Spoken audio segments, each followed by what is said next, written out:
Alors, maintenant, on va pouvoir attaquer notre biscuit, un gâteau à la bière. Pour ça, il nous faut plein d'ingrédients. De la bière, du coup noire de préférence ou brune, enfin une bière assez foncée, assez forte en caractère. Il nous faut du cacao poudre, du beurre, un œuf. Il nous faut de la vergeoise, du sel, de la cassonade, de la crème, liquide ou même épaisse, ça marchera très bien pour les deux. De la farine et de la levure chimique. Ce que je vais commencer par faire, c'est mélanger ma levure chimique avec ma farine. Voilà. Ensuite, je vais mettre mon beurre avec la bière et le cacao poudre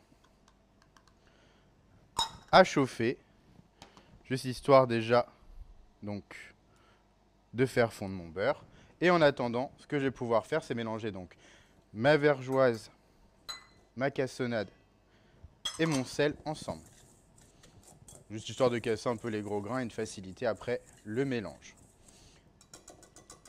Et donc, une fois que j'ai ça, je vais pouvoir donc continuer à mélanger ce qu'il y a sur le feu, histoire d'avoir un beurre fondu et le cacao poudre qui s'incorpore bien. Dès que c'est prêt, on pourra continuer. Donc là, dans ce mélange-là, j'ai ajouté donc mon beurre cacao et ma bière qui était chauffée, donc, et mon beurre fondu surtout, sur mon mélange de vergeoise, cassonade et sel. Et j'ai juste mélangé. Ensuite, je vais pouvoir ajouter donc mon mélange farine et levure chimique. Le mélanger également.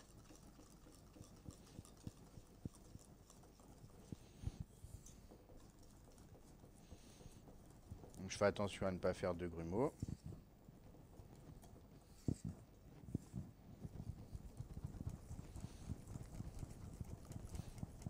Voilà. On va commencer pas mal du tout. Je vais pouvoir ajouter l'œuf.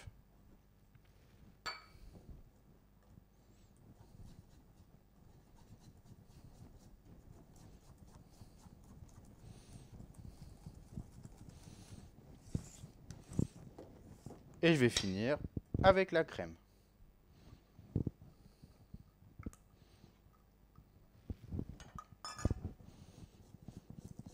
Donc là, le but, c'est juste d'obtenir un mélange homogène.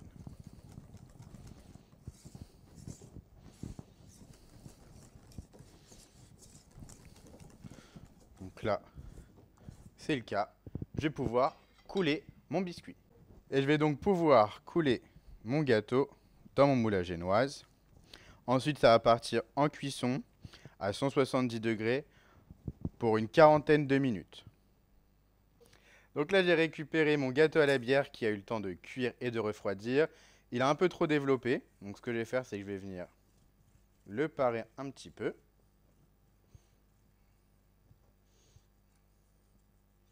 Donc là, je vais venir en porte-piécé avec un cercle de 18. Voilà. Et je vais venir retirer les excédents que je peux venir grignoter comme ça. Donc là, on va pouvoir préparer notre bavaroise café et bière noire. Donc pour ça, on a du café que j'ai concassé, donc des grains de café concassés, de la bière, et j'ai aussi de la crème liquide, la petite partie de la recette. En fait, je vais mettre tout ça à chauffer et je vais faire infuser pendant 15 minutes. Donc je porte à ébullition. Une fois que ça a ébullition, j'arrête le feu et je viens couvrir d'un film.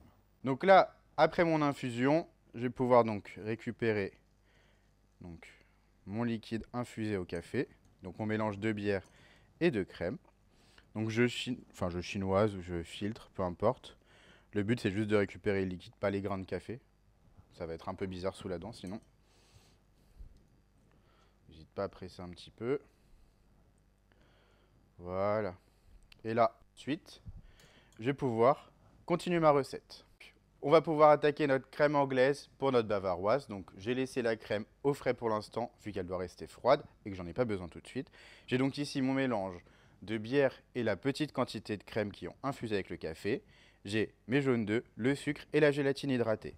Donc ça, mon liquide, je vais pouvoir le porter tranquillement à ébullition.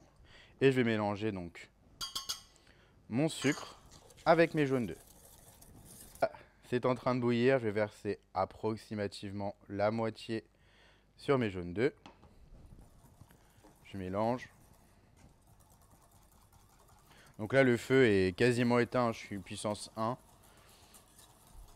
Voilà.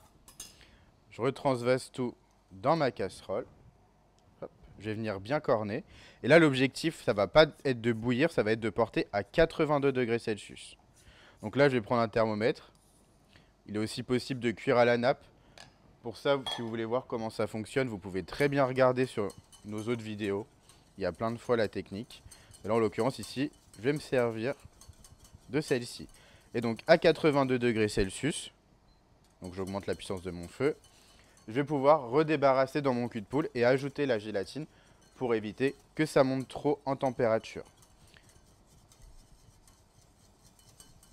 Et comme ça pourra aussi faire fondre ma gélatine et me permettre de l'incorporer.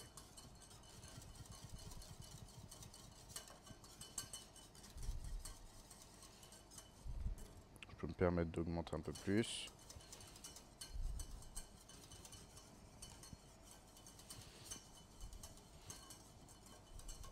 Donc là, sous l'effet de la chaleur, mes jaunes d'œufs vont entrer en action, ils vont commencer à coaguler, ce qui va légèrement faire épaissir ma crème anglaise. Par contre, si je vais trop loin, donc si je dépasse les 82, 84 degrés Celsius, là, ça va commencer vraiment à coaguler très fort et je vais avoir vraiment des petits grains de jaune d'œuf qui vont se retrouver dans ma crème. Donc si c'est très très léger, eh ben, je peux toujours, hop, je m'enlève. Donc je débarrasse. Si la montée en température est très légère, je peux toujours mixer pour lisser. Si par contre ça a été trop loin, ça sert à rien de mixer parce que je vais avoir un fort goût d'œuf qui va être prononcé après dans ma préparation. Donc là j'ajoute aussi, hop, ma petite gélatine et je vais mélanger pour bien l'incorporer.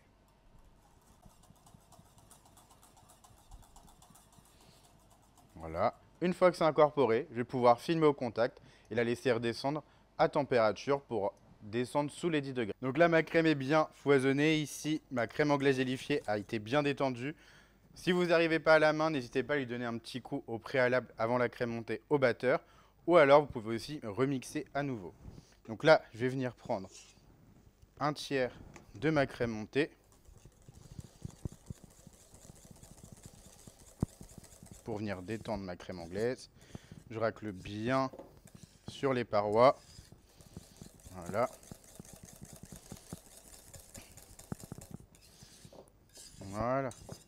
Et ensuite, je vais pouvoir ajouter tout le reste de ma crème montée. Et là, je mélange délicatement. Donc soit à la maryse, si je me sens pas assez à l'aise avec le fouet, si j'ai peur d'être trop vif et de faire retomber ma mousse. Soit je peux le faire au fouet, moi ce que je vais faire, mais toujours délicat.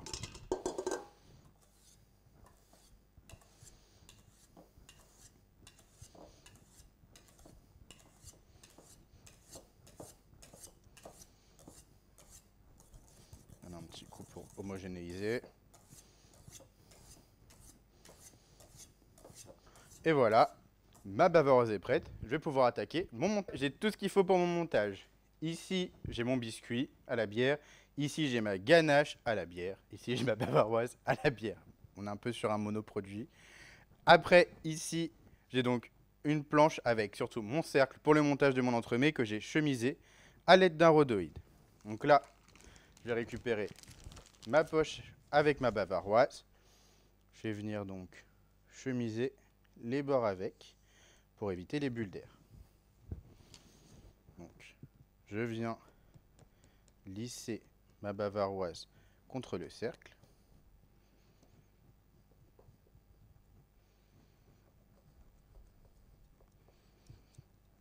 Voilà.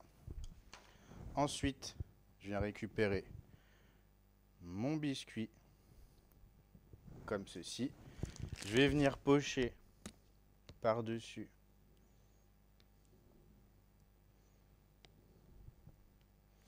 ma ganache.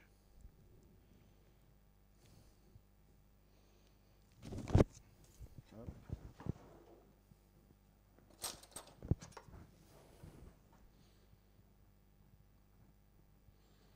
Bien lisser un petit peu.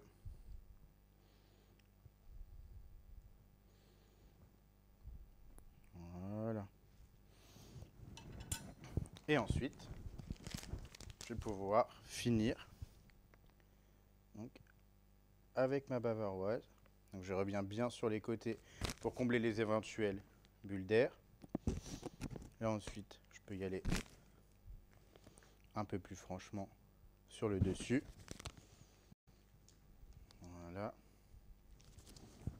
Au cas où j'en ai besoin. Je pense que je peux remettre une petite corne. Et ensuite, je vais venir lisser le tout.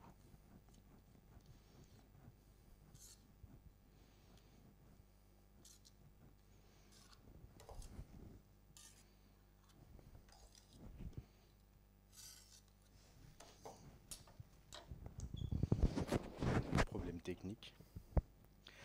Ok.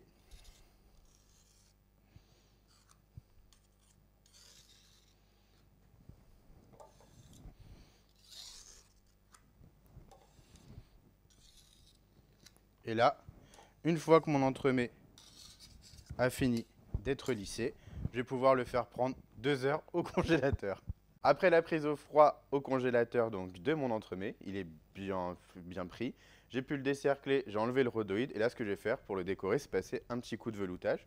Donc moi j'ai choisi noir pour rappeler la couleur de la bière. Vous pouvez choisir ce que vous voulez comme couleur. Vous pouvez même le glacer avec un glaçage de votre choix.